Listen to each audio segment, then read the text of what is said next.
Welcome to another episode of Live from the Blue Seats. I'm your host, Rob, joined this week by Dave and producer JL. Whole crew's here in our usual Thursday night recording, Friday release spot. And we've got plenty to talk about as it relates to this very perplexing hockey team that we all love and support and want to see do good things. The New York Rangers had such a good week, followed it up with a dud in Chicago. We're going to get into all that. We're going to get into your questions, all the usual stuff here. Let's start with JL, producer JL. How you doing, man? I am alive. I'm doing okay. To my fellow Mets fans, I'm sorry. We'll get through this. But other than that, I'm peachy keen. You're not jumping off the train because I've heard a lot of people say that's it. They've found their endpoint as New York Mets fans, and they're going to become Pete Alonso fans. I heard one guy say on the radio at some point this week. Heard a lot of stuff. And look, not an easy week for the Mets, but also the offseason has a good 3.5 months left. If this is really the breaking point for many Mets fans, then I don't know what to tell you. They've been through worse. I'm not downplaying the fact that it sucks that we've lost basically two of our best players over the last couple of years. But if we're going to, am I sad that they're gone? Yes. But if I'm looking at it rationally, you needed a change.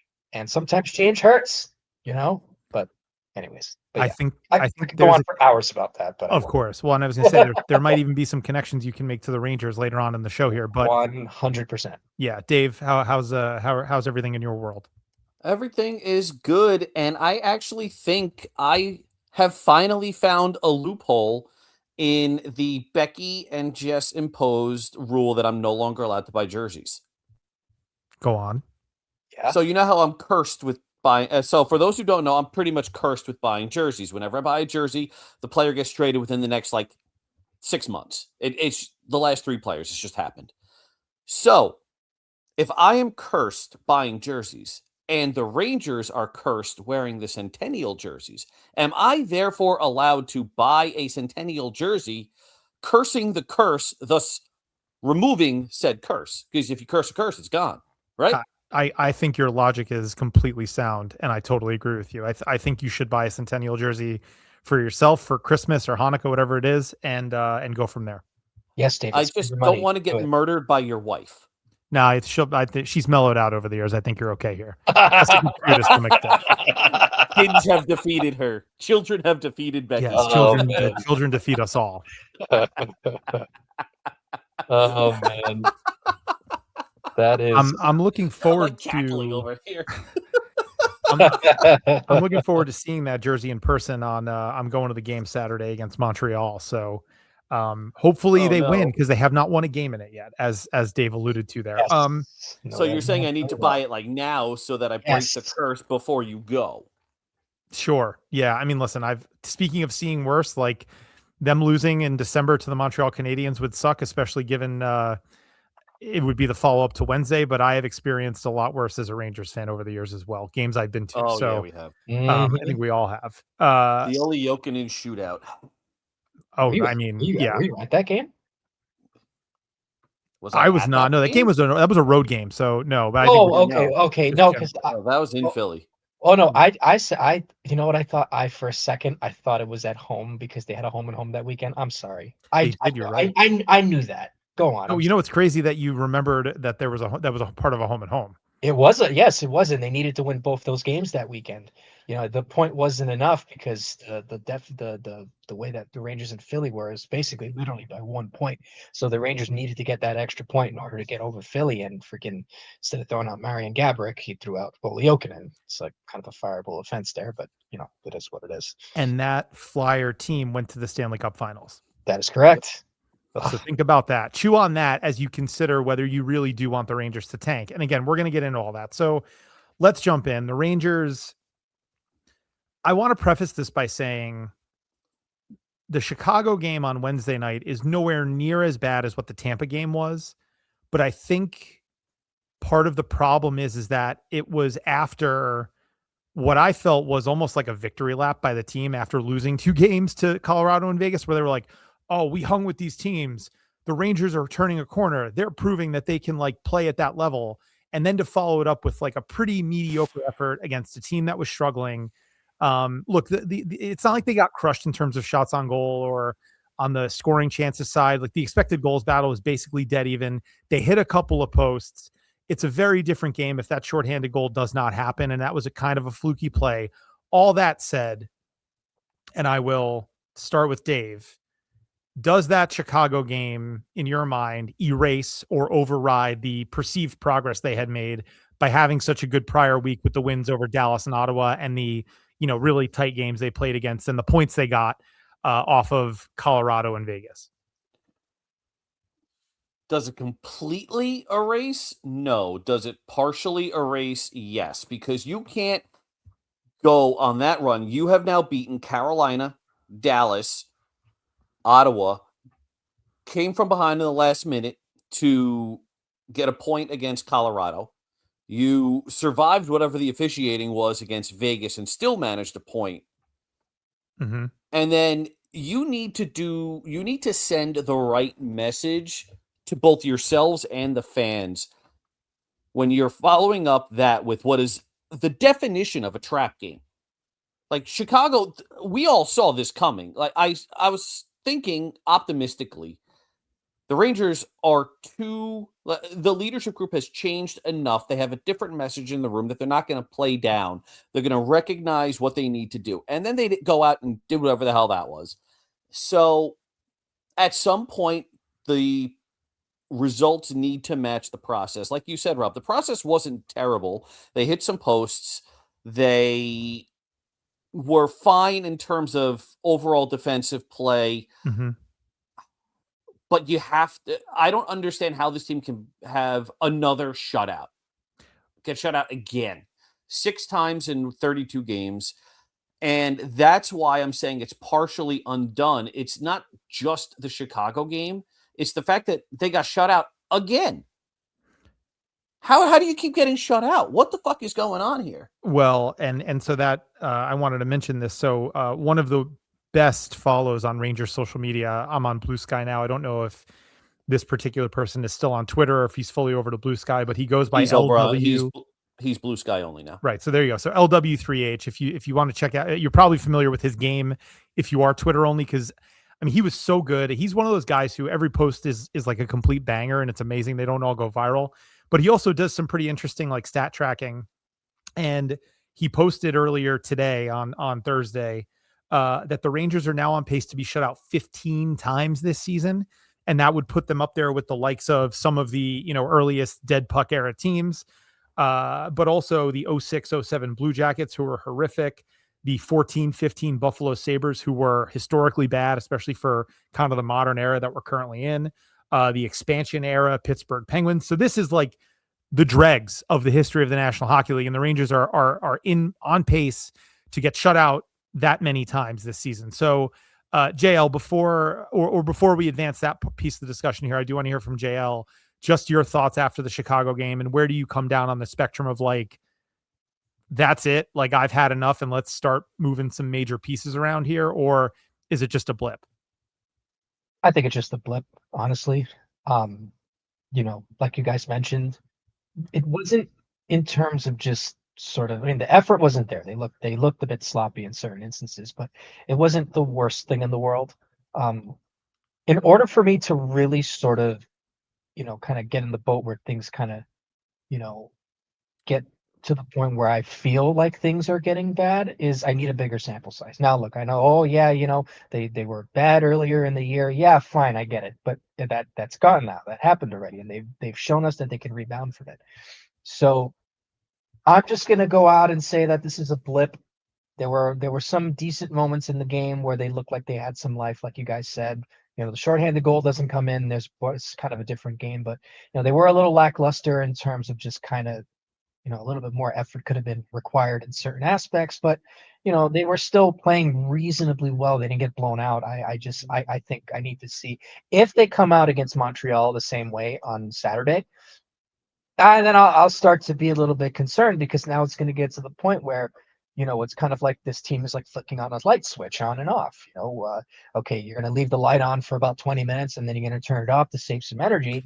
But in reality, you kind of need to keep the light on most of the time. So, I'm in the camp that this is a long season and these things happen. I think this gets amplified a little more with the fact that they haven't played well at home and, the way they started the season just wasn't the best. So if they had a couple more home wins and they had a little bit more points in the standings, this wouldn't necessarily be too much of an issue. But then, it's like, oh, well, if they had more points, then we wouldn't have to talk about this. But yeah, it's kind of the point. So, hockey's a long season and they're getting close to the halfway mark. If we continue to see more of this, then we can start cause for concern. My only thing, truthfully, is, and I guess I don't know if we'll touch on this at some point or another. I don't want to get into it now too much, is they got to have somebody on this team that can score. Look, Artemi Panarin, for some reason, isn't doing it. I mean, he's not He playing is. fair. I wouldn't agree with that. I mean, he's carrying the offensive load. Him and Zibanejad are carrying the offensive load. So, but they need somebody else. They need more than that. Yeah, that's I think the point. That's the point I'm trying to make, is they need more. And I still like JT Miller. I'm still operating under the assumption that he's hurt and that his play is really compromising this team in more ways than one. But for some reason, the Ranger captain has to play through injuries. Someone should have told that to Chris Drury when he was playing as a captain. I don't know why they feel the need to kind of throw him out there. And yes, there's probably a little bit of a regression in that part. But also too, I don't want to get too much on the pedestal here, but I think just we're really beginning to see the loss of Adam Fox. He'll be back in hopefully 2 more weeks just after the holiday. Mm-hmm. But you really begin to see the loss of Adam Fox because, you look at the 5 forward power play, which, they ultimately ended up putting Scott Morrow on that unit. But you can just kind of tell that they're not out of sync. I don't think I've ever seen such a power play be so discombobulated in my life with so much skill. The Rangers historically have had worse power plays in terms of units, and they have produced at a better clip than what we currently have right now. But yeah. What I'll say is this. I don't think that any one game should be a referendum on a season. And look, everybody has a breaking point. There has been a lot of losing and a lot of lackluster hockey here the last year and a half, but I'm kind of with you both that sure, it's one game. They do happen. You have to remember too, Chicago's not a complete train wreck. They're still kind of putting it together, but Bedard is legit. He is a, top shelf elite NHL player. They're getting goaltending, and Spencer Knight had a great game, and they were coming off 2 awful losses, and any hockey team that was outscored 13-1 in their last 2 games is going to play their next game like their life depends on it. It's just the nature of the sport. Rangers have run into a lot of those spots, and that is no excuse for them, but it is part of the reality.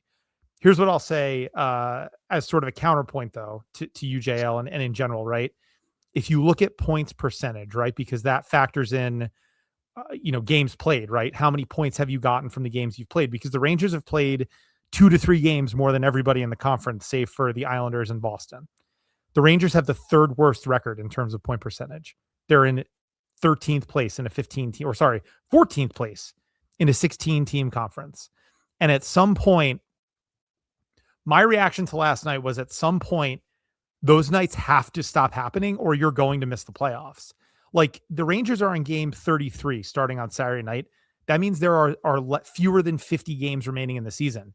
How many more mediocre efforts against, middling competition can you afford this season? 1, maybe 1. Maybe I'll give you 1 in February, right? You're slow coming back from the Olympic break and you can't get it going and you lose to I don't know, insert, mediocre team like the, St. Louis Blues here, right? Like you cannot have any more of these games. You've used them all up. You used them all up in the first 2 months of the season. And now you're at a point where it is not an option for you. You have to come out hair on fire every single night, because if you don't, you're going to miss the playoffs. And this team does not really have an off ramp to a rebuild. They are stuck with a lot of guys, as you detailed in your post today, Dave, who are in the middle of long-term contracts, who are on the wrong side of 30 that have no move clauses. There is no off ramp out of this team. So they have to play better.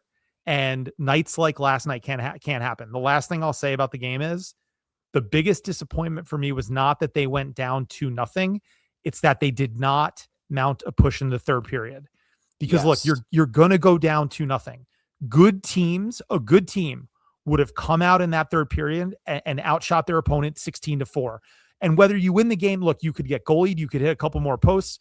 Maybe your power play stinks and you don't really get anything going on your one big chance at kind of a key point in the period. All those things are normal hockey things. The fact that they came out, didn't get a shot on goal, and got scored on within the first 5 minutes of the third period, that was pathetic. And that put me in a really bad mood after that game. So, Dave, I heard you agreeing with me there. I don't know if you have anything to add there before we move on to the next thing.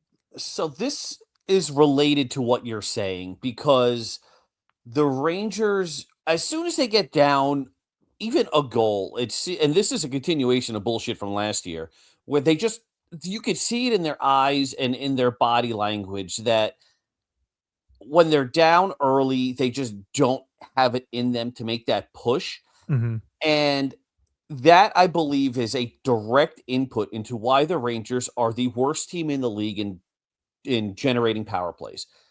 Mm-hmm. They have the worst penalty minutes per 60 drawn in the entire league. And I think that's all related. They just stop moving their legs. And when you get down a goal, as often as the Rangers have been, because they've been shut out 6 fucking times already, you're not gonna draw any penalties. And if you're not skating, the refs aren't gonna give you the benefit of the doubt. So I know we were complaining a lot about the Vegas game, and the Rangers actually showed up for that game, but that was a blip in terms of the officiating that we've seen. The Rangers don't draw dick because they don't actually care to try. And maybe I need to rephrase that. They give up too easily once they're down a goal or two. And when you said that about the third period, that's what got that kind of juice flowing in my thought process of, oh, that's probably why they're the league worst in drawing power plays, because they just give up after they're down a goal or two.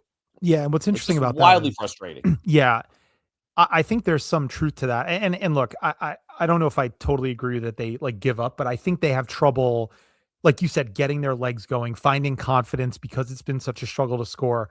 It's funny you say that because I think in one of Sully's post-game press conferences, I believe it was after the Dallas game, because that was the one game this year where they went down a goal and they turned up the intensity a notch. They got the game tying goal and won the game. He actually said, like, I noticed that the reaction on the bench was positive, that the team was going to react the right way. And I think he probably said that kind of as a message to his team saying, hey guys, like, normally you get deflated when that happens. And normally you stop skating and we lose the game. And it was good to see that that wasn't the case. And now to your point, Dave, if a week later, they've not shown the ability to do that consistently, because that is a huge part of hockey. Like, you're going to go down a goal late in a game. Like, it happens all the time. It's not a sign of a bad team. A sign of a bad team is, like you said, one that doesn't mount a comeback, one that doesn't own the puck in the third period when they're down a goal or two. I always, remind people of this too. When you do like the expected goals, calculations and stuff, they have score and venue adjustments because pretty much every team that goes down into the third period owns the puck in the third period. Basically, whichever team's losing in the game always has more shot attempts and more scoring chances, because the opponent sits back a little bit and because the team that's down plays with a little bit more desperation. The Rangers don't do that. And that is so frustrating because that is kind of like a basic hockey thing that you just expect out of a bad team, out of a good team, out of a great team. So that's a big one. I want to transition to the elephant in the room now for the franchise, which is it's Gabe Perreault. And, Dave, you always say this and you've written about him a lot.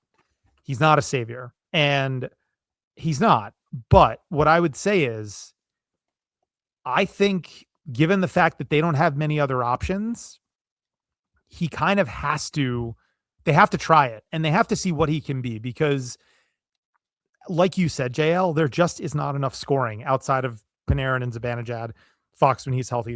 It's just not consistently coming from anywhere else. And that second line, as constituted with Trocheck, Miller, and Sheary, or Trocheck, Miller, and Cooley, or whoever they put there, is not consistent enough. I don't think it plays to anybody's strengths, frankly. And I've got a larger question that I'm going to ask after this to you guys, which is a pretty drastic idea I had for the lineup. But what do you think about pushing the Perreault button and letting him play the remainder of the schedule with the big club, regardless of whether or not he's fully ready? Because look, he's averaging over a point per game in Hartford. At some point, you got to find out what you have in this kid. JL, I don't know if you want to take that first. Sorry, you go go first. No, yeah, whoever. All yours, JL. Oh, thank you, Dave, for being so cordial. Yeah. Not sure if serious. I partially, yes. And in terms of Gabe Perreault, look, I've always said that, and I'm going to maintain this at least, is I think he should, sit in Hartford for a little bit and have him get comfortable. At the same time, I wouldn't be against them calling him up and getting him comfortable playing on a top line, either with a JT Miller or with Panarin in Zibanejad sort of thing. Because it's getting to the point where, unless there's somebody coming in from the outside that we don't know about, you really don't have much in terms of scoring. You have Panarin, you have Zibanejad, Noah Laba has done a little bit, Will Cool. I think a lot of this too also kind of just falls on the fact that Will Cooley hasn't produced to what we expected. And that's why I think he's going to sit on a third line with Noah Laba and Brett Berard. So in that case, unless somebody wants Alexis Lafreniere in a package deal, or there's somebody that, like I said, that comes in from the outside, I think they really need to just give it a shot and let the kid play. We know he can produce in Hartford, and if they decide to keep him in there, fine.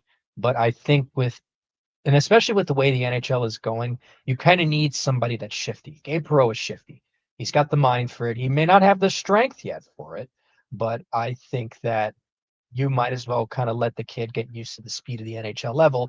And then hopefully by the time that he really becomes up to speed with it, he can really start to put stuff on the board. I think Panarin and Trocheck should be more than enough, or even Panarin and Zibanejad, that should be more than enough. And then you pop Lafreniere with JT Miller and Vincent Trocheck. Everybody gets bumped down a bit, and that adds more depth to your lineup. Because look, don't get me wrong, Connor Sheary has looked fine to a degree with Miller and Trocheck, but I think at some point you have to put him back in his rightful place, which is at the bottom of the lineup. You can't go and play teams like the Islanders and the Devils and even the Canadiens and not have somebody that could come in and just, snipe one in. Gabe Perreault can do that at the right moment. So if they decide to keep him in Hartford, fine. They don't think he's ready for it yet, but I wouldn't be opposed to them trying it out. You might as well at this point. All right, Dave, where were you going to go? Do you guys remember in 2012 when the Rangers had a bunch of kids that were vying for roster spots, and we all projected Ryan McDonough would make the team and Derek Stepan would spend a little bit of time in Hartford and then get called up? Mm-hmm. Obviously, that was flipped. Stepan made the team out of camp, Mm-hmm. and McDonough wound up being a 40-ish game recall. If we're talking that the Rangers need at this point to see what they have in Perreault, and they do need to, I 1,000% agree. He's not a savior, but they at least need to go something different. I'm comparing this Perreault recall to the McDonough recall.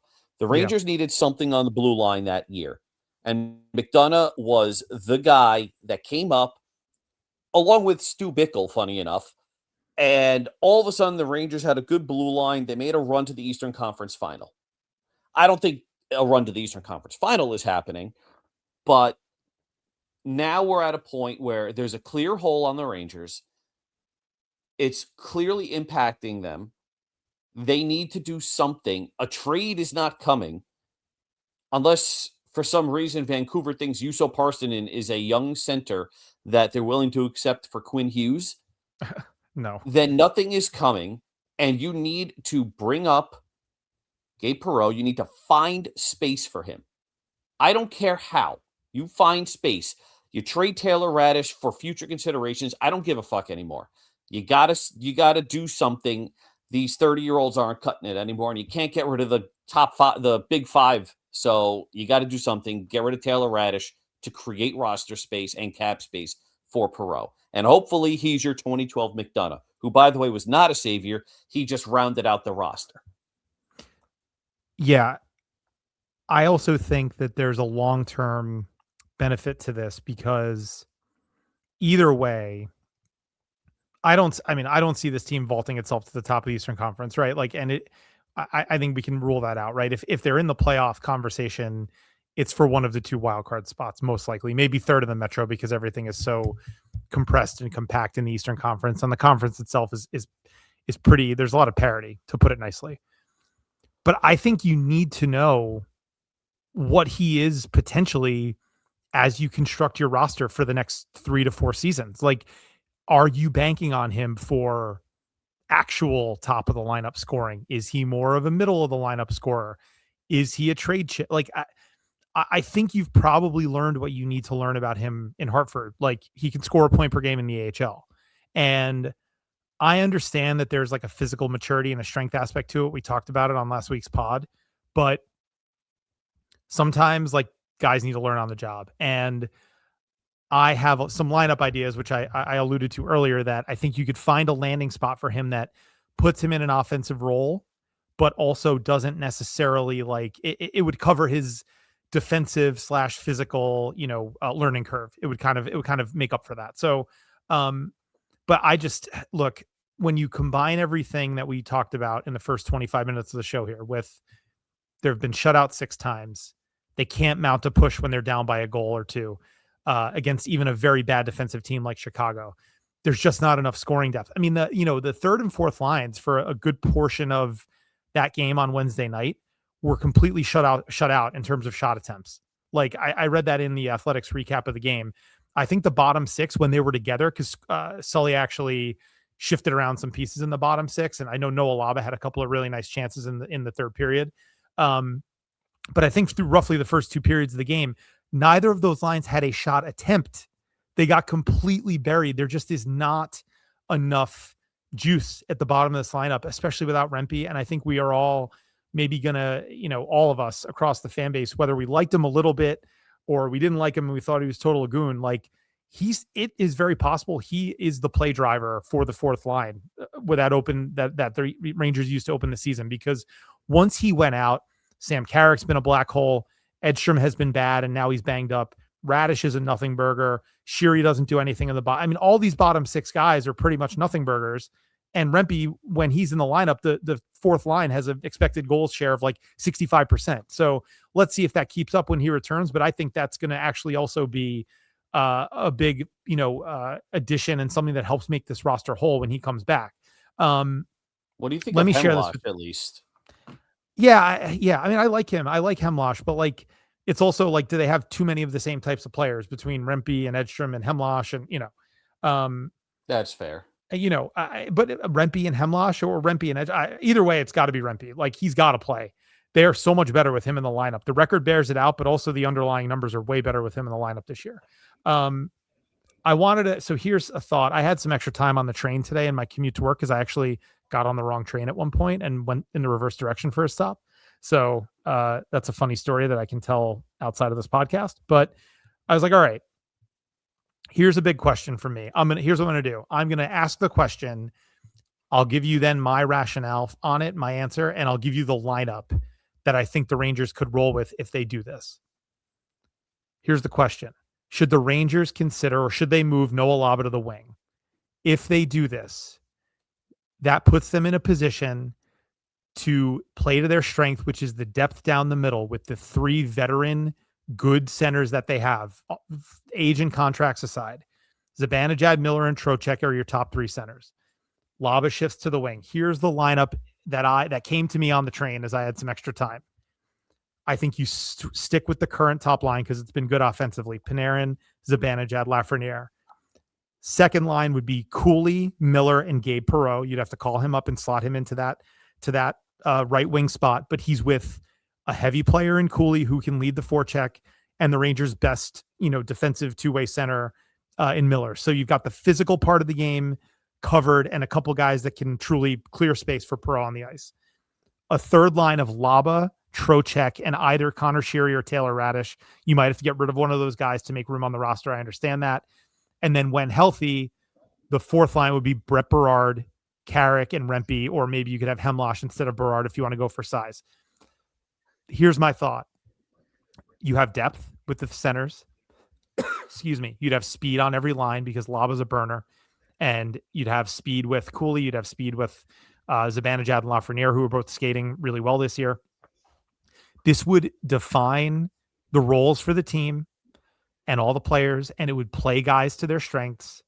And I think Laba would be good on the wing. He's already shown he can play center at the NHL level. The wing is less of a learning curve, and he has the physical attributes, the size and the speed to play wing. So I don't care. Either of you guys can take that first. What do you think of that idea? So I'm going to give you two answers.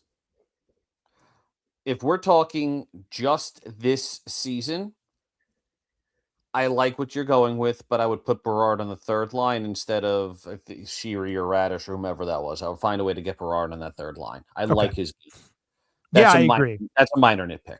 No, yeah, but it makes sense. I'm open to that. So this season only, I'm okay with that. But if we're talking about making this a real thing beyond, because those three centers are three of the guys that are signed forever, and they're not going to get better. They're only going to get worse, and you're going to need young centers to replace them. And if Laba is already showing he can play center at the NHL level and play it pretty well, I'm worried about what a move to wing signals for both him and the Rangers' plans for getting out of the middle, this crappy middle area purgatory they're in, because you need young centers to win, and Laba is the only young center they have that has top six potential. It's a great point. I think in this scenario, it's for a year, maybe two, but I do think you have to keep him as a center long term. The other thing I would say is, and I would be in no rush to do this, but a guy you could probably trade and get a really good haul for is Vincent Trocheck. And in this alignment, he's your third line center. So do you consider you move Laba to the wing, you roll with that lineup? Maybe Trocheck has a really good year. He's got 2 years left on the deal at a pretty decent cap hit. And I don't believe he has full no move protection. Do you consider trading him and getting assets back, young NHLer, a couple of draft, whatever? You probably get a young NHLer back in a Trocheck trade. I think he probably, of all the Rangers, aging players with sizable contracts, he's probably the most desirable to other teams, because I think he still has juice. I think he still skates well. I think he has a really good reputation around the league. So, to your point there, Dave, do you basically make this a 1 year thing and then look to trade Trocheck and fill his spot with Laba? I don't know if that's a good idea or not, but that would also take serious foresight and planning by the Rangers, which it doesn't seem like they do very much of. No, they don't do very much of it. And I am 1,000% on board with trading anybody over the age of 30 at this point, because I am a big believer in the philosophy of you trade a guy 1 year too early versus 1 year too late. This is what we did with Derek Brassard. They traded him a year too early, and they landed because of Zibanejad. Yep. And this is what they did with Brennan Othman. And now it's too late to trade Brennan Othman. So you're better off trading any guy that they can. And you're right, Trocheck has, I don't have it up in front of me, but I think it's a 15-team no-trade clause. And Miller's contract drops to a no-trade either next season or the year after. JL, what are your thoughts on all that, moving Laba to wing and really changing the complexion of the team? I see what you're trying to put forth. I think it's not a terrible idea, but I wouldn't necessarily do it. And it's nothing against your thought process because I think it's actually pretty sound. It's actually everything against your thought process, Rob. You should take this that's extremely personal. I look, I don't take No. anything personally. No, it's just I just thanks, Dave. Right. I see the logic in what you're proposing. I do, and I think for a shorter term idea, I think it could work. But I think sort of what Dave is alluding to, I think that there's this sort of need down the middle for quick centers, and um, I don't think, and this is also just operating under the assumption that Vincent Trocheck is going to finish out his contract here. Mhm. So I don't I think he's been good where he needs to be down the middle. I think if we're going to put someone on the wing, it's going to be either Miller or Zibanejad, because honestly, I think at this point, I think you just slap Zibanejad in the middle and put Miller on the wing with whatever injury he has, because one of the things that this team lacks is sort of foot speed, and I think the only ones that really have it are Berard and Laba. Wouldn't say Lafreniere is sort of a duster, but I think also too with Laba, I don't have his face-off percentage in front of me right now, but I always see him with a pretty decent face-off percentage whenever I take a look at some numbers. It might have gone up, it might have gone down the last time I checked, but I think that's important in terms of just defensive zone draws, neutral zone draws, even offensive zone draws whenever that line is out there. And I think a third line of Cooley, Laba, and Berard, I think is something that could really benefit this team going forward. I think kind of taking him out of the position that he can thrive in, I think would probably do more harm than good. I always say that, if we're going to call somebody up, I mentioned this before. I said it about Palaba and I said it about Perot. I think if you're going to call somebody up, you have to put them into the position that you call them up to play.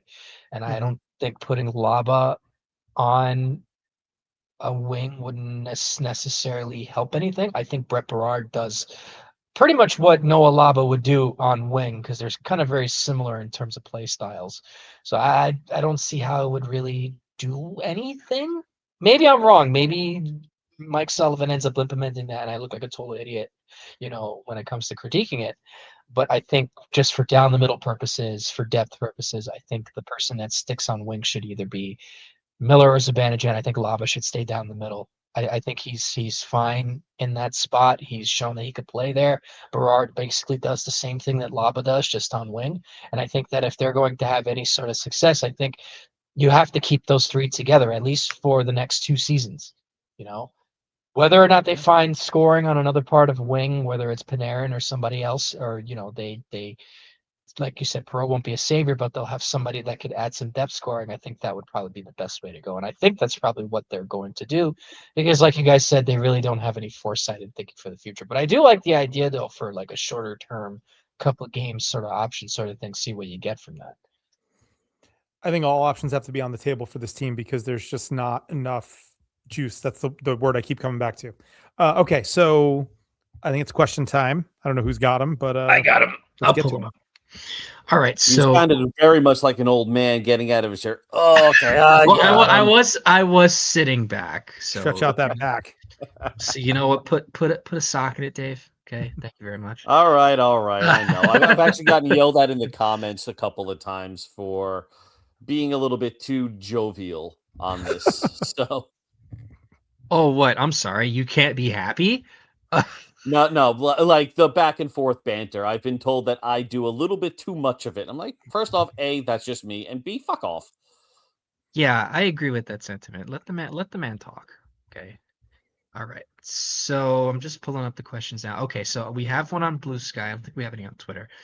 So again, thank you to everyone for sending in questions. We always appreciate your input, whether they're serious questions or silly questions. We always thank you for the interactions, and also it gives me a chance to answer a question and presumably make fun of Dave, because why would I make fun of Rob? He has such a silky smooth voice and he's very nice. I do kind of want Rob to narrate my life at some point, because your voice is just one of those that's calming.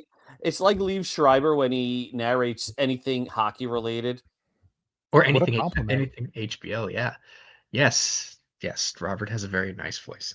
All right, so this question on Blue Sky comes from @DanielPasses. bsky.social.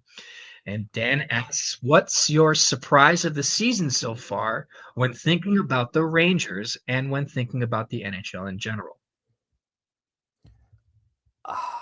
Good question. Are we talking about positive surprises? It just says surprises, so it's up for interpretation.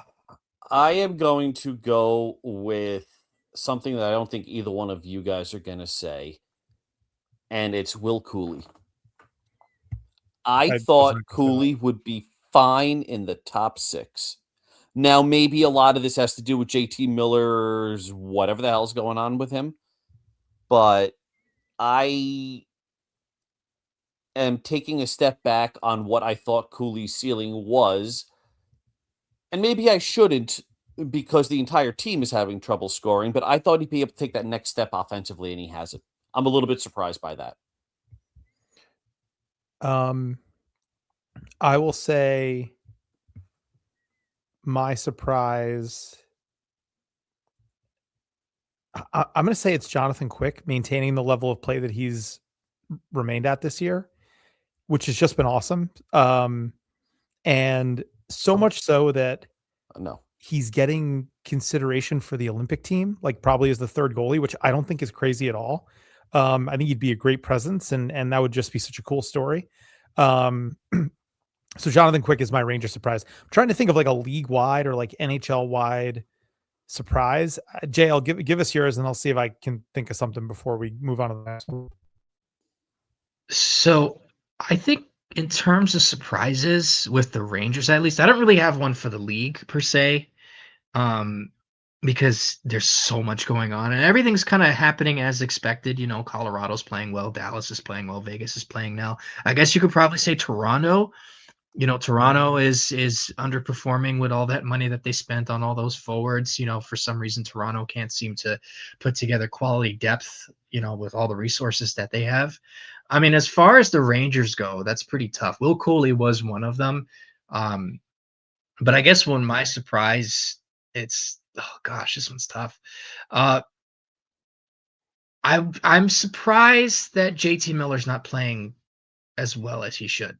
Maybe it's the injury, if he's still dealing with it, but I thought he was going to be better. Hopefully, I mean, he's looked better over the last couple of games, so maybe he's healing from whatever it is, but it just kind of something seems a bit off, like he handles the puck. It doesn't seem like he's really confident with it. It's always having trouble, kind of keeping things down. If I were to pick a good one, I would honestly say, if I had to really think about it, a good surprise is actually Connor Sheary. Honestly, he's not a barn burner by any means in terms of scoring, but he gives you exactly what you need, is depth on the bottom 6, and he's been very admirable in terms of just playing a defensive style, and I feel like he's adding a bit of an element that they kind of missed out on last year. But I guess that's pretty much it. That's going to get you chased by half the fan base. Oh, Connor Sheary, I'm sorry that I actually appreciate the guy's defensive. I feel like every comment I read anywhere, even if it's about like, oh, hey, like my bagel didn't taste great today. It was like, Connor Sheary sucks. Like, okay. Wow. People like need to get off the topic. It's pretty scary. How can Connor Sheary stay in the lineup? Oh my God. Because And like, he's Mike Sullivan's son-in-law or whatever. It would be nice if, like, I don't know, JT Miller could look like he is not skating with a piano on his back. Like, why are we focusing on Connor Sheary? It's weird. Because he's the low-hanging fruit with an easy story to hate. Yeah, I know. That's all it is. It's ridiculous. It's frustrating because he's got a great motor. He does so much away from the puck, and he just happened to be one of the guys that just couldn't score to save his life. Not like you're counting on Connor Sheary to score goals. He's not the only one either. I know. But like, if we're focusing on their offense and saying the Rangers' offense is terrible, but we're blaming Connor Sheary, like, fuck off with that stuff. Come on, guys. It's so weird. Yeah. As the kids like to say, miss me with that. Miss me with that. All right, next one. All right, so thank you for that on Blue Sky. We appreciate that question. So now we're on to the page, onto the blog. The first question comes from Spozo, and Spozo asks, at best, this team is a first-round Game 5 knockout, and that is if they keep Panarin. Is that a fair assessment? And is that by itself enough to blow this team up come February if there aren't drastic changes in their performance? Does Drury have the balls to do it, or is he just going to chase the retool on the fly strategy? Ooh, I love this question. It's a good question. There's a lot of questions in the question. Yeah. So, does Drury have the balls to do it? Or is he just going to chase the retool on the fly? He's going to chase the retool on the fly. Yep. Because he's already quote unquote retooled the blue line in his vision, which for some fucking reason includes Carson Soucy as the second pair defenseman. But I digress. The drastic changes in their performance, I think, only center around JT Miller at this point. Mika Zibanejad has been great. Artemi Panarin finally caught up. Alexis Lafreniere is having a great defensive season, but I think people are putting unrealistic offensive expectations onto his game now. Vincent Trocheck has been fine. So it's really just JT Miller. And I've said this a million times. You're only going to go as far as your stars. So if the stars with these big ass contracts are not doing anything, nobody's trading for them. Right. So it is what it is. You got to get the best out of them. The other thing I'll say is it's not a matter of balls. I actually think Chris Drury has courage. He has the fortitude to make hard choices. Look, he got into a very public shit fight with Jacob Trouba. Now, was that a smart thing to do? No, but he wasn't scared of it. I think he genuinely believes, and I was kind of in a little bit of a blue sky back and forth about this with somebody a couple of days ago. I think he genuinely believes in this team building model, not necessarily like I want to target nothing but 32-year-old players on big contracts. But if you look at the way Vegas is built, if you look at the way Florida is built, they weren't built through the draft, and Vegas has almost never made like a first round draft pick. The one or two they made were like busts, and they were just like, you know what, we're just going to go out and sign star players and trade for star players. We're going to trade for Hurdle. We're going to sign Marner. We're going to trade for Eichel and re-sign him. We're going to get Alex Pietrangelo. Like, look at their roster. There's no draft picks. Maybe is Dorofeyev a draft pick? He might be the one guy, and they're probably not going to be able to pay him because they went out and got all these other stars. I think, for better or worse, that's what Chris Drury believes he is doing with the Rangers. The problem is all the players I just named are way better than the players on the Rangers roster, and that's reflected in the results. Now, I don't think there's anything like courage-wise or lack of courage that's preventing him from completely tearing this team apart if it underperforms. But I think we're not doing that in February. I think we're doing that a year or two from now, probably more than a year. Mike Sullivan's on a 5-year contract. JT Miller has not even been here for a year yet. That trade happened in January of 2025. It happened in this calendar year. He's going to let this thing play out, and he's going to try and improve it on the margins and see if he can make a difference and this team can sneak into the playoffs. Spozo also asked about their ceiling.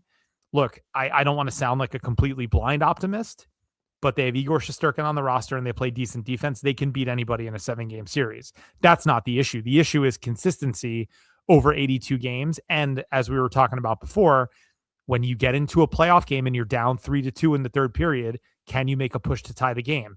Right now, the answer on this team is a resounding no. If those things change, the ceiling changes. But it's not a question of fortitude or courage or balls, as you so eloquently said, Spozo. Like, Drury will do it. He has no problem making major moves and making waves, but are they the right moves? This is an interesting question because you can take it so many different ways. Like you said, Drury definitely does have the balls to do it. When you get in, like you mentioned, the whole Jacob Trouba, you could even mention the whole way he handled the Barclay Goodrow situation, even do it the way he did, the Chris Kreider thing. Granted, it wasn't the most ideal way to do it. At least we know he can somewhat learn from his missteps. There's certain things where he can kind of turn back and say, listen, okay, I did that the wrong way. And, some of the additions to player personnel, or at least in terms of the front office, kind of were evident to that. I think if JT Miller ends up not doing well within the first 2 years, he's gone. But it'll be a bit tough for them to swallow, but I'm sure he'll have to find some creative way to do it. So it's definitely not a matter of, like you said, of courage. I think And I do somewhat believe this, is that there is a lot of talent on this team. Granted, it may not be the most elite talent, it might be a bit older, but I think with the way ownership essentially doesn't want to do another rebuild, I think he's attempting to do the best that he can with what he has, you know. So I think I wouldn't say across the margins too much, but I think that there's going to be some creative ways with dealing with the salary cap, but also with the fact that the cap is going up. Yeah, Uh, he's That's gonna true. he's there's still definitely plenty gonna of cap space for next right. year. Yeah. Yeah. Yep, that's So very true. there is a lot of ways that he can go. And look, we've mentioned it on this podcast before that this team is not the complete version of what it could potentially be. Look, say what you want about Mika being over 30, JT Miller being over 30, Trocheck, and even Panarin to an extent. Yeah, are those contracts big with the exception of Panarin, which, I'm operating under the assumption they do bring him back on a cheaper deal. But there is still a lot of talent, and there are players out there that could come in and slot into spaces that could elevate them to a level that, we don't really know we don't really know about right now. So with that being said, like you said, again, they play really good defense. Even without Adam Fox, granted offensively they take a hit, but this is probably, one of the more solid defensive units they've had in quite some time. Mhm. You can win a lot of playoff games 2-1. Yep. Not to say that that's ideal, but No, most of them are 2-1 games though. That's definitely the yeah. point. And that's always I've maintained this from the beginning when Sullivan's system really began to click. He has them playing playoff type hockey. Sometimes it doesn't really necessarily work well throughout the regular season because usually there's a little bit more scoring in that regard.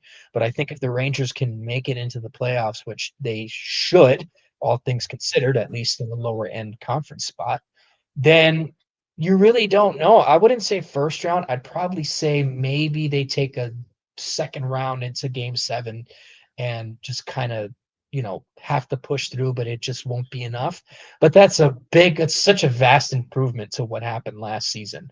And I think any of us would take that right now. If they somehow luck into a conference final visit, hey, you've exceeded expectations. Maybe I'm being too pie in the sky, but I think that they could make a bit of noise in the playoffs. But also, again, it also depends on whether they decide to add at the deadline or not, whether Gabriel Perreault is here. Things are beginning to click outside of the Chicago game, so you hope that they can kind of fulfill that. So I think Panarin stays here until the end of the season. I don't think he's getting traded unless things really fall apart. I doubt it.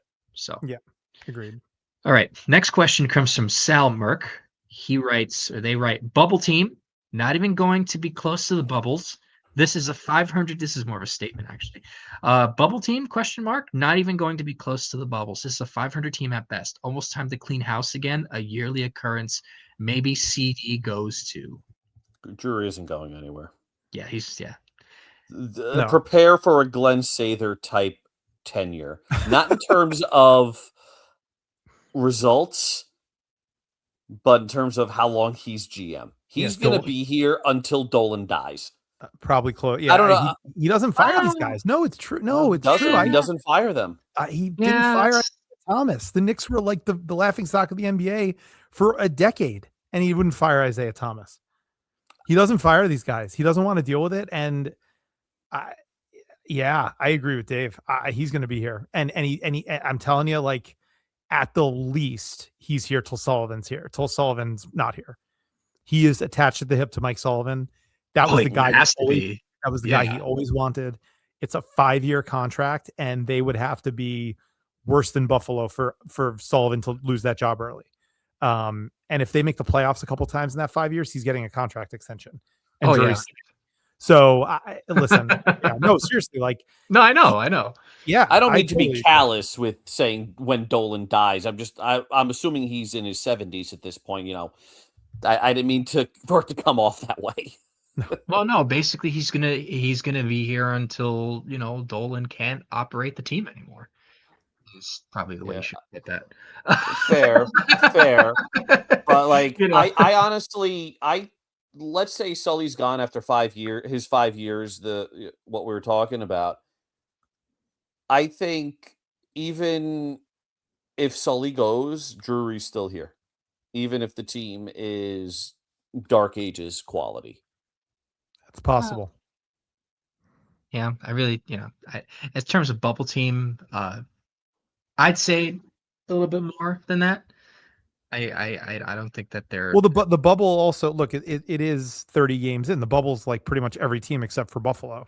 yeah. So they are a bubble team. That's just facts. Like Yeah. everyone in the conference is within 3 points of each other.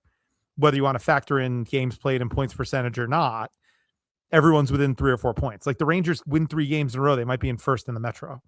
Now, again, other teams will have games in hand, but they are, I mean, that's just facts. So I mean, listen, it's very easy to be doom and gloom. Everybody wants to, espouse worst case scenarios after every single loss. That's just the world we live in. But, and I get it. The Chicago game was not pretty, but like they are a bubble team right now. So he was disagreeing with the characterization that they look like a bubble team. I think that was the point of the question.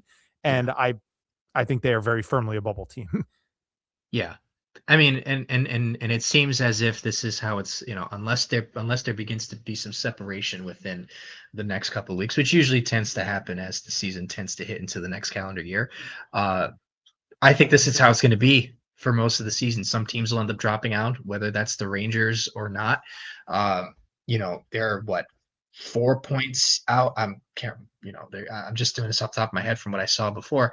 Maybe I'm wrong, but they're only like 4 points out of first and like 1 or 2 points out of a playoff spot. So, I mean, if they just keep that up, then if you enter into January still in the playoff spot, we already hit that point of demarcation where they're still in a playoff spot. So you would have to essentially tank all of January, lose the 3 games they have in February, and then just completely, bottom out in March.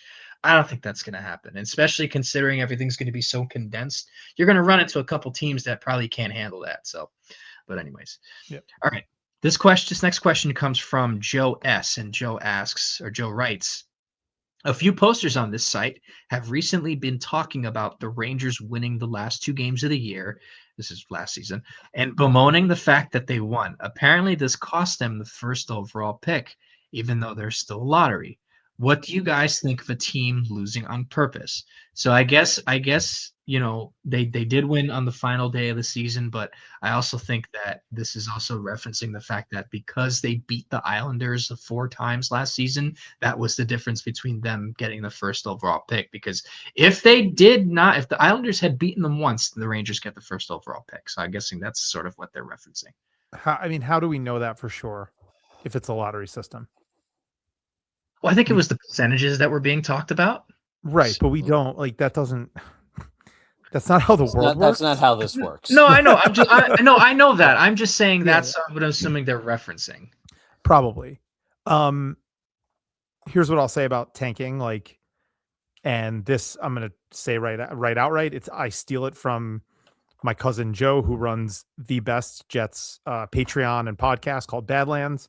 And so he talks about a losing team all the time. It's great. If you're a Jets fan, there's nothing better. It's not even close. And I'm not saying that just because he's my cousin. I didn't know there was a connection there. That's nice. I've met a lot of independent Jet fans who do not know we're related, who say it's their favorite thing. It's fantastic. They talk about tanking a lot. There's a lot of Jets fans who just want the Jets to lose every game. And he always says it this way. He's like, I don't tell people how to be fans. It's totally fine to root for losses. And it's also fine to root for wins because you invest time and energy in this, and it's more fun to watch the team win, no matter what the end result is and what the record is. So the only thing I'll add to that is pro athletes don't lose on purpose. Like, you have to remember, these are the types of people who, like, a lot of them, if they lose at Candyland, they throw the board across the room. They are not the type of people who go into a competitive environment and are like okay with losing, even on any level. You do not get to the NHL if you are okay at losing at any game at any level. So, a guy like Mika Zibanejad might seem soft and a little bit more introspective. Like, trust me, he hates losing. These guys will not go on the ice in April, even if they're 10 points out of a playoff spot, and try to lose a game. The other thing is, if you try to play the sport of hockey like that, you will get hurt. It's the same thing as football. If you are not competing your ass off every second of the game that you're in it, you will get hurt by your opponent who is doing that. So there's a lot of impracticalities with the idea of tanking. And look, management can field a very young roster and they can choose to dress the backup goalie in a certain game if they think it would be better if they lost.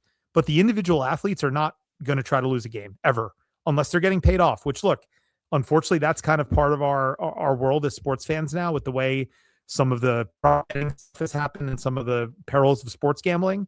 But that aside, these guys do not try to lose ever. So probably best not to waste your energy on the discussion about tanking, because it's not something that teams try to do. David? I have nothing to add. That's perfect. So, yeah. That's the perfect answer. I have nothing to add. Yeah. Also, I guess I'll just add my take to this. Tanking in football is not the same as tanking in hockey. We've seen in many instances, and the one instance that I like to use the most is because I have a really good friend that's a Buffalo Sabres fan, is that the year that they got Eichel, they were really going hard for McDavid. And they were arguably a worse team than Edmonton was that year.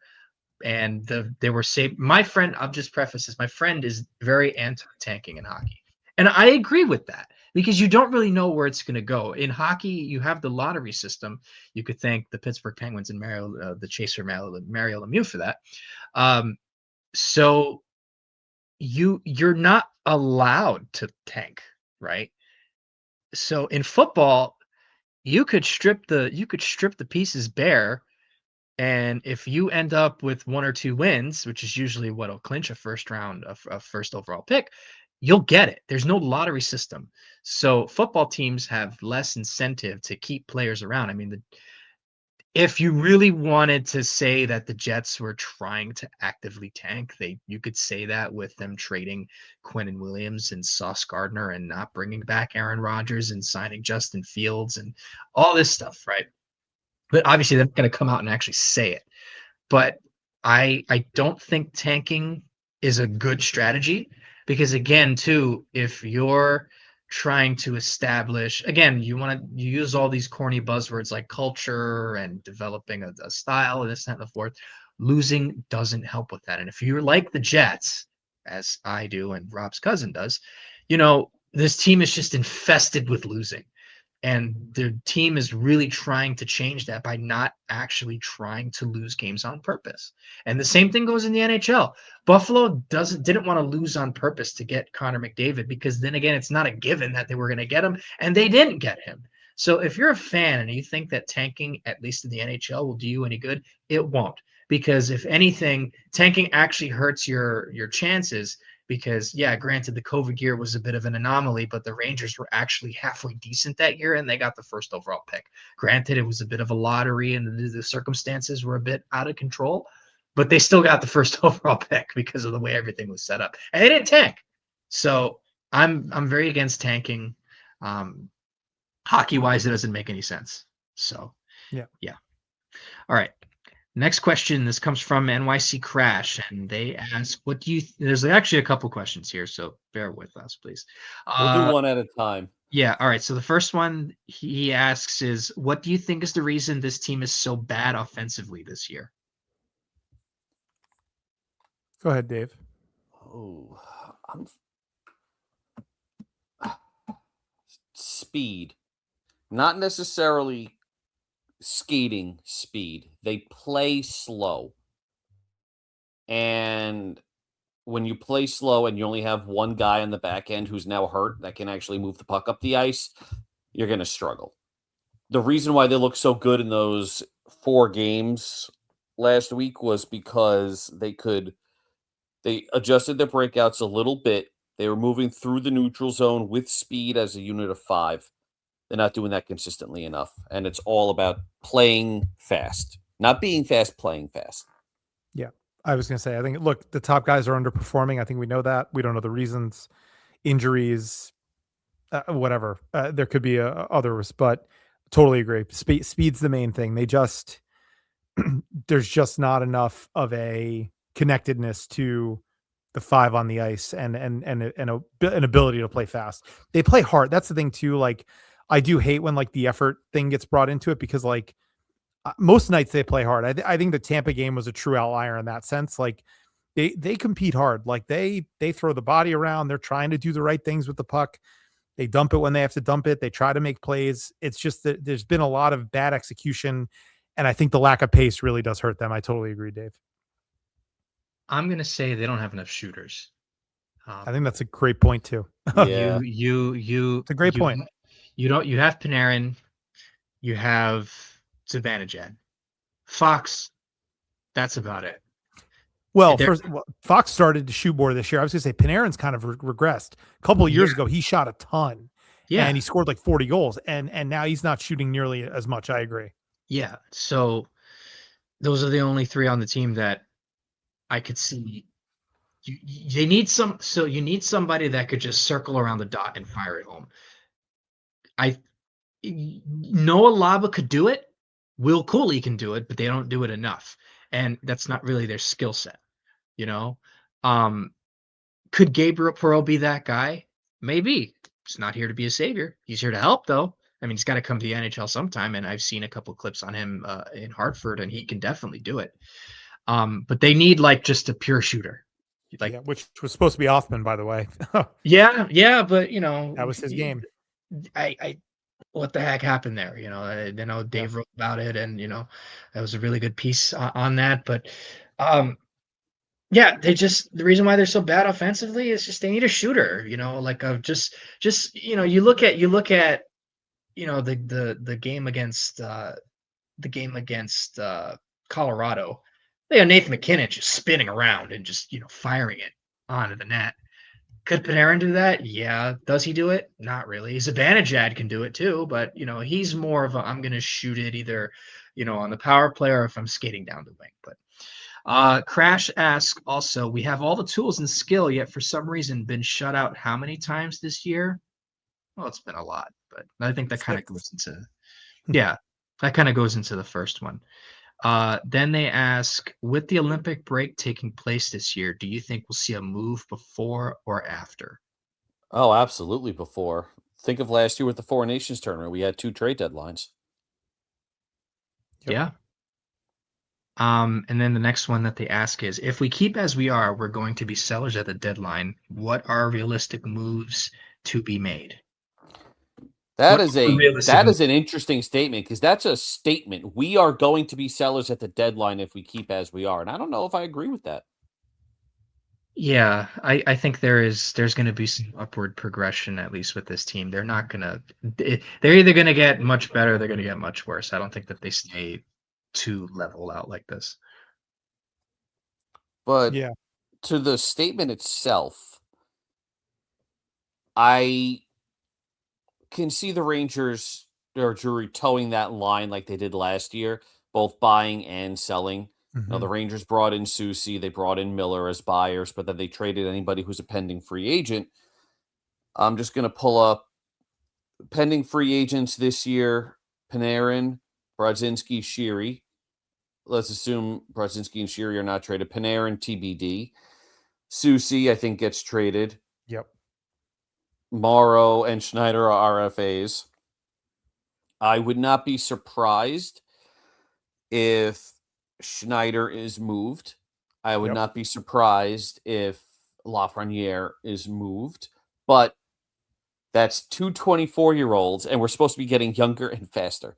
So I'm not entirely sure what the fuck the plan is. So what do you mean? I traded for Quinn Hughes. What are you talking about? I do think so. Honestly, I think Vancouver is just bad enough to fuck this up and take Lafreniere and Schneider straight up for Hughes and throw in a first-round pick. I do think they would do that, but then we're still stuck with the same fucking problem. We don't have forwards. No. Listen, I think Schneider, if he's traded, would be for help at forward. I actually think Lafreniere's here. I don't know. He has been under the radar pretty good this year. Yes, the goals are not there. The assists are not really there. You'd love to see him be on better than a 40-point pace, but the all-around game is pretty solid. He is noticeable. Yes, he is. And I just think that look, I'm not comparing him to any of the true, great number one overall picks that have come into the league over the last 10 years. But if you look at the progression of like Nathan McKinnon has such an interesting progression. I think he scored 60 some odd points in his rookie year, and that was 2013-14. That's already 11, 12 years ago. He then went down to like in the 30s and 40s for a few years, and then he became the 100-point, juggernaut that he is now. And I'm not saying that's Lafreniere's trajectory, but he's in year 5, right? Like there's still room to grow. He's still a young player. And you're right, Dave. They can't afford to give up on a 24-year-old player that they just gave a $7.5 million contract to. So, look, I want to see it. I have not seen it. I'm not like, I wouldn't say I'm bullish on it, but there's no reason to trade him unless you are getting a bona fide like Quinn Hughes type player back in the deal. Schneider, I think, is an easy sell, and I would do it if the right opportunity came along. And we mentioned a guy like William Eklund last week, but that type of move where it's like, all right, another team wants to make some bigger splashes in free agency. Look, the cap's going up, so that complicates this type of equation. But can you get, someone else's like, yeah, we're not sure about this RFA. We don't want to give him some money and we need help on our blue line. Yeah, let's deal from a position of strength and surplus, and the Rangers, are a match. I think you see that type of trade, and I would make it in a heartbeat because I'm happy to roll with Fox, Borgen, and Morrow when healthy. So you got me digging on Nathan McKinnon. So he was 22 when he first hit 90 points, 22 years old. That was the second year under Jared Bednar. Yep. So that first year under Jared Bednar was Colorado's horrible 22-56 record, basically. Wow. Yeah. Yeah, they were really, really bad. And Matt Duchene was there. That was still when Matt Duchene was there. Mikko Rantanen had just started as a 19-year-old. Landeskog was 23 at that point. But, I mean, this is a team that still had Grigorenko, Mikhail Grigorenko, there we go. Blake Como, yeah. Ren Bork. That was the team that had Jerome McGinley. I mean, that was not a good team. Oh no, gosh! But they had all these 19 and early 20-year-olds, coming up. Goodness. And then they brought up Alex Kerfoot. I think Alex Kerfoot was an original draft pick of theirs, so they got him. Obviously, McKinnon, Rantanen, and Landeskog were put together, and that line put up absurd numbers. So my point was, it was a Bednar coaching change, essentially. 2 years, the second year in a Bednar led to that. He got put with Rantanen and Landeskog, and he was still 22 years old. Lafreniere's 24, so I think that has a lot to do with why people are so down on Laf at this point. Yeah, for sure. And again, I'm not suggesting that's the trajectory, but if he had a good situation and he's comfortable in a second and third year under Sullivan, maybe he does get to that 65, 70 point, plateau, which would be pretty good. I think he needs somebody who is a pure shooter on his line. Yeah. And he's never had that. Well, which is what it worked with, and this is the last I'll touch on this because we have a couple more questions. He was fine when Panarin was really starting to put it in the back of the net. Yeah. But I think with this 2 years season, ago. When he was shooting. Right, exactly. So I think with the reason why he's on with Mika and Panarin is because I think that Mika shoots the puck a bit more, so it ends up working out. But I think he'd have more points if Panarin just would shoot it more. But anyways, this next question comes from Blue Shirts. I think we talked about this, but I will acknowledge it so that we can potentially yell at this person, even though I thank them for their comment. What will it take for Sherry to be sent to Hartford or released? Nothing. He's going to finish his contract here. Okay, so I know we've covered this a lot, and this isn't directed specifically at Blue Shirts. This is great. It's at everybody about this Connor Sheary shit. Sheary is playing fine. If your issue is with him in the top 6, blame Chris Drury, not Connor Sheary. Yes. There's nobody that is going to fit on the top 6 right now. Will Cooley was the guy, and Will Cooley has disappointed this year. Mm-hmm. There is nobody else on this roster that is going to play in the top 6. And honestly, I'm a little bit fucking sick of hearing about Connor fucking Sheary at this point. He's a bottom 6 player who is not taking a roster spots from anybody. If anything, he's keeping that spot warm for Gabe Perreault. Shut the fuck up about Connor fucking Sheary already. And Blue Shirts, this isn't at you. This is at everybody. Every fucking post on the blog, Connor Sheary gets brought up. Shut the fuck up already. I think it got mentioned on my Gabrick post too at one point. It 100%. did. It got mentioned on your obscure Ranger posts. Your obscure Rangers goals. It got mentioned there. Shut the fuck up about Connor fucking Sheary. Jesus fucking Christ. Sorry. Again, no notes. Let's go. No Let's move on. notes. Perfect All right. answer. So, this next one is a couple questions into one, so we'll go in individually. I'm sorry. I can't get over that. That's great. You're gonna have to. Okay, I know we haven't been good at clipping shit. Clip that. Post it. I don't fucking care. I'm so fucking sick of hearing about Connor fucking Sheary every fucking day about this stupid fucking season. Jesus fucking Christ! It's just so true. It is getting kind of old, but it's still funny to see him crash out a little bit. Anyways, all right. So this is the last. There's 4 in one actually, but this is the last one. So Midline Shift has a couple questions for us into one, and the first one. I thought you said midlife shit. No, Midline Shift, Dave. Midline shift, Okay, yeah. get the cotton balls out of your ears, okay? My wife just texted me. Are you okay? No, he's not. He's talking about Connor Sheary of all people. So the first thing that Midline Shift asks is, we all know about the crap trades the Rangers have made over the years. Middleton for Hodge, Zubov, Nedved for Robitaille and Samuelson, which I have an article coming out about that. I have a couple videos related to 3 of those guys. Ridley and Miller for Carpenter, Buchnevich for a bag of pucks, McDonough and Miller for some sticks in a net, etc. But what is the worst trade the Rangers didn't make? Was there a great player they had a chance to get that would have really made a difference, but they screwed it up and couldn't get the deal done? I saw this question, first of all. Just awesome. Great question. And I just absolutely love the references there. Middleton for Hodge, I have no idea what the reference. Like, I just do not know who those players are. The one that's not mentioned, that's a classic trade that even I know about, even though it predates me, is the whole Phil Esposito and Carol Vadnais to the Rangers for Park and Rattel. Like, that is that is like one that everybody cites as like an all-time horrible trade. Like, the Rangers literally traded 2 Hall of Famers. Now look, they get Phil Esposito. He was kind of part of that fun 79 team that made the Stanley Cup Finals, but the Carol Vadnais of it all is very is one that Blue Seaters like to cite as a dark example of bad Ranger trades.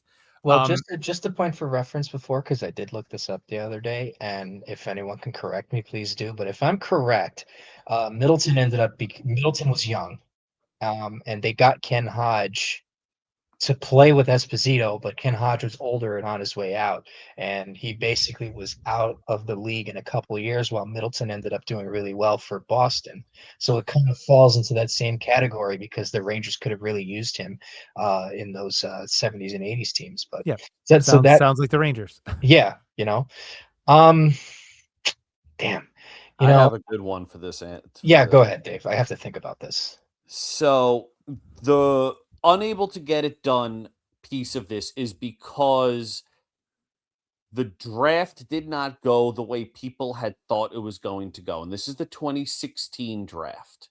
Oh, I know what you're going to talk about. Yeah. Yep. So basically what happened was Jesse Puljujarvi was supposed to go in the top 3. Edmonton was high on Puljujarvi. Columbus took Pierre-Luc Dubois 3rd overall. Austin Matthews went 1st. Patrick Laine 2nd. It was supposed to be Puljujarvi 3rd. Yeah. Columbus took Pierre-Luc Dubois. Edmonton took Puljujarvi. The Rangers had a deal in place to send Ryan McDonough to Edmonton for the 4th overall pick, and they were going to take Clayton Keller. Oh, I know about that. Oh, gosh. Oh. That has been confirmed across the board. That's the one. So Columbus really fucked the Rangers on that, because imagine Clayton Keller There's your elite scorer. There it is. Yeah. Yeah. Yeah. I mean, this team looks completely different if Clayton Keller's on the roster. But, and I just want to point this out because I know Ranger fans. With the way Florida has won 2 cups in a row and 3 finals appearances, and everybody talks about Matthew Tkachuk, people will be bitching that the Rangers took Keller at 4th overall and not Tkachuk at 6th overall. Fair, right? But you wouldn't do that because Keller's a center. Yeah, I don't. Absolute fact that people would say that. Yeah, they Yeah, would. but you can't really, if you would be upset at that, you don't know how the trajectory would have gone. Maybe they end up trading for a guy that could do what Matthew Tkachuk could do. I don't know. You can't it's hard to kind Well, of it's really. Artemi Panarin. I mean, look, Tkachuk, stylistically aside, he's an 80, 90. Did he have 100-point season? He had 100-point season. Panarin is giving you that scoring, and I know Yeah. people think Panarin is soft and he disappears in the playoffs, and that's all debatable. A lot of that is just narrative that I couldn't refute that, but yeah, I would too. That's what I'm that's saying. that's another story for another day. You had that guy. I'll say this: the one that comes to mind, and I don't have any real inside information, like Dave, kind of just shared there that sort of like locks this into place, but. Jake Gensel, like, tell me they don't win the Stanley Cup if Jake Gensel's on the team in 2 years ago. I don't think they were ever truly in on. Yeah, right. I don't. And Yeah, that's the thing. I know, but that's just the first one that popped to my mind because, like, yeah, I mean, I'm sure the Penguins probably aren't. Well, they traded him to Carolina, right? So, yeah, but and the Rangers beat Carolina, so I guess maybe that one's a little bit flawed, but I feel like he might have been the missing piece there. I think with just what Carolina was going to offer in relation to the Rangers, I want to say, if I'm correct and remember when I was reading, was that Crosby was insistent on getting somebody that could essentially similarly fill the role of Gensel, and I think that people don't look. A lot of people don't think Sidney Crosby has a lot of pull in Pittsburgh. If you really think that, then Of course he does. It's so ridiculous. I had for about 2 years and 7 months, I really was exposed. If anyone knows me knows what I'm talking about. I was exposed to the city of Pittsburgh for a really long time, for over 2 years and 7 months. So it's a lot of being in Pittsburgh and absorbing a lot of the media and kind of getting a feel of who those people are and what they do and how the organizations run, whether it's the Steelers, the Pirates, or the Penguins. Sidney Crosby 100% is like LeBron James, where he is either involved in personnel moves or they ask him for his opinion before they do something. Mhm. And it's the reason why Letang is still there. It's the reason why Malkin is still there, because he is keeping the band together. I honestly think if it were up to just the Penguins management, all 3 of them would have been gone. But that's beside the point. So I read somewhere that Crosby was really insistent on looking for somebody that could play in the NHL right then and there. And I don't think that Pittsburgh was too high on a potential Capo Caco, Brennan Othman sort of deal. Right. And I think that, the Rangers were kind of, like Dave said, weren't really in it. But, it would be nice, and, it definitely qualifies for this. It's just, it seems a little bit more, it just didn't, yeah. In terms of trades that didn't happen, and this was reported, I think it was Michael Del Zotto and Brandon Dubinsky for Steven Stamkos. Oh God! Yes, that was reported. Let me pull one up. It was the handshake agreement between, I want to say it was either Glenn Sather or it was Glenn Sather, and I think the GM, or I don't know if it was the GM or the owner. One of the guys had a handshake agreement with Glenn Sather, and they were very close to pulling it off. But it was the owner. It was the owner, but then the GM came in. I think the GM nixed it. The owner had it. Yeah. So imagine if we had Steven Stamkos during those conference final and cup winning the Penn Chase year in 2014 and Stamkos in 2012. They win the Stanley Cup. At 100%. least they at least go to the final in 2012. Mhm. Assuming this is actually them keeping Stamkos, which They all would intents- keep him. Of They would course. keep- Star yeah. power like that. I Yeah. have the name. I have all the names, by the way, if you want. Okay, go ahead. It was so the owner Barry. So last name Barry. I can't. Len Barry, owner, co-owner, was working with Sather. They had a handshake agreement where Tampa would pick two or three of Delzato, Grachev, Callie, Yes. Dubinsky, and Yes. Girardi. Yes, that's Yep. right. Yeah, And it was And just the for Rangers Stamkos. would get Steven. Yep, that's a good one. I would have Yeah. done that any day of the week. Of course you would have. Yeah, There's a yeah, reason those are all- GM those stepped are all in and bottom said of the you're lineup high. guys. Yeah. So, and then I guess just a real quick comment. I'm gonna do a little bit of self promotion here. I have Peter Nedved post coming out soon enough. I also have a Zubov post and a Robitaille post coming soon. They're all gonna get tied together somehow. So just be on the lookout for that. All right, next one, and we're close to wrapping up here, but we want to make sure we get all these questions in. Second one, past or present, who is your favorite non-star Ranger? My first favorite player growing up was Darren Turcotte. He predates the 93-94 Stanley Cup team. Loved that guy. Number 8. You took mine. Oh, really? Wow, that's Yeah. so Really? wild. We had the same guy. Yeah, oh my God. Yep, That's because of the insane. NHL video games. I always loved playing because he was so fast in those games. Oh, he's a And that's burner in what real turned life. me into too, a yeah. Ranger fan. Because I was like, holy shit, this guy's awesome. And then I'd watch him like, holy shit, this guy's awesome. That's unreal. And he wasn't really a star. He was like a really good player, really good player. Yep. And they traded him. I think it was before the Him and 93-94 Patrick. season even started. Yeah, but They yeah. traded him. Him and James Patrick to Hartford. For Oh, God. Barry I think- Richter was a part of that deal too, but Oh, fuck, who was essentially it? it was for Steve Larmer, and Yes, it was Steve Larmer. It was Steve Larmer. because I think I don't know if Kiprios is part. Kiprios is part of that too. And I think. Kiprios. And Kiprios. Yeah. And it was yes, in 93. Kiprios. You're right. It was in 93. Yeah. Yep. Oh gosh. It was Beginning the of that beginning of the 93-94 season. I think they made that trade in October. Yep, Yes, it they was did. very early. Yep. Yeah. Who was my favorite non-star Ranger? Oh my gosh, this is a tough one. Well, JL's like 11 years old, so he's probably going to go. Oh, with, There's so many though. I mean, like it's funny that we both landed on Turcotte. I mean, like I Dave, loved That's hilarious. I That's so loved good, Dave. Benoit Pouliot when he was here 1 year. Oh, yeah. You know, Oh, there's a lot of I guys like that. I have one. I just remembered. Vinny Prospel. Oh, great Oh. pull. There was The a time. orange legend. The only guy who's orange that we like. Yes.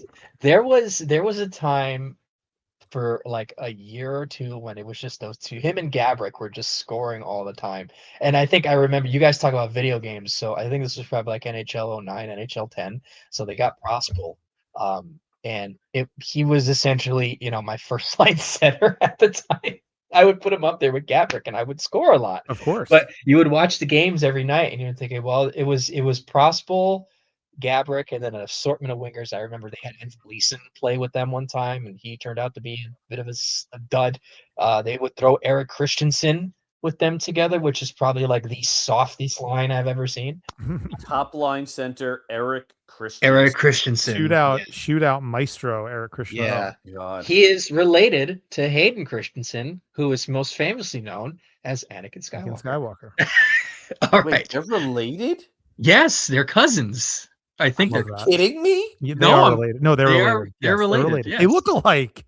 yeah. I Look mean, at their faces. Yeah. I can't pick out 99% of hockey players in a crowd. I just don't care enough to look at their faces that much. But Hayden is clearly the better Christensen.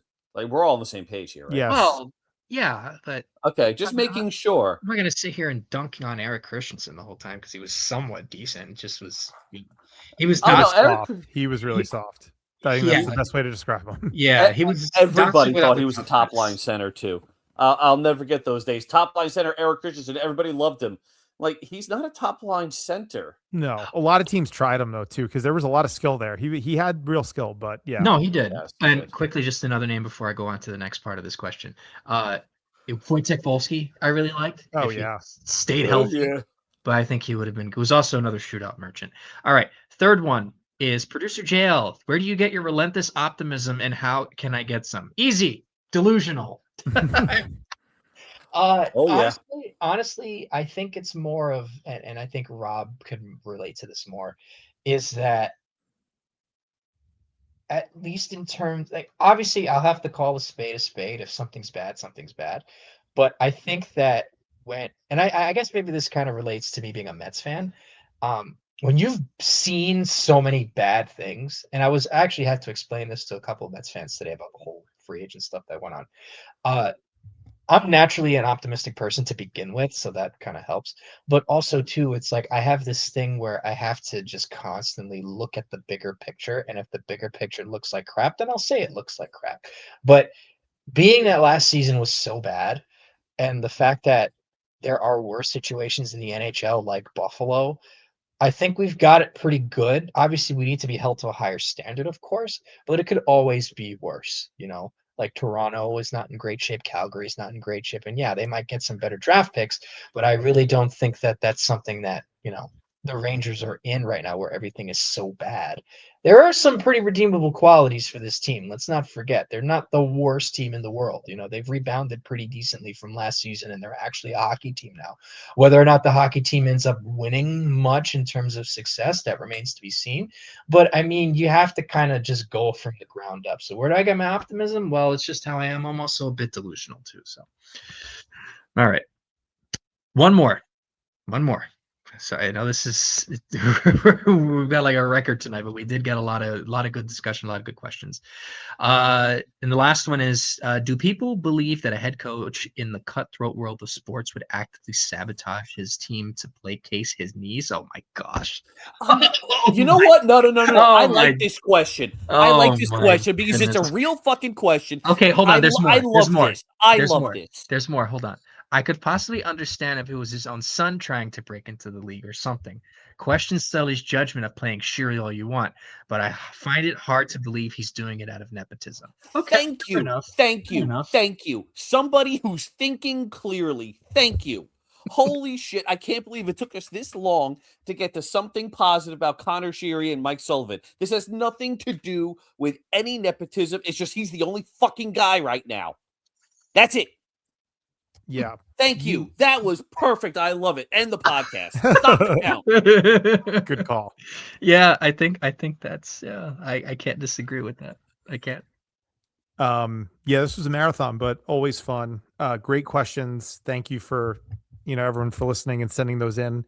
We are approaching Christmas, but we got a couple more weeks until that.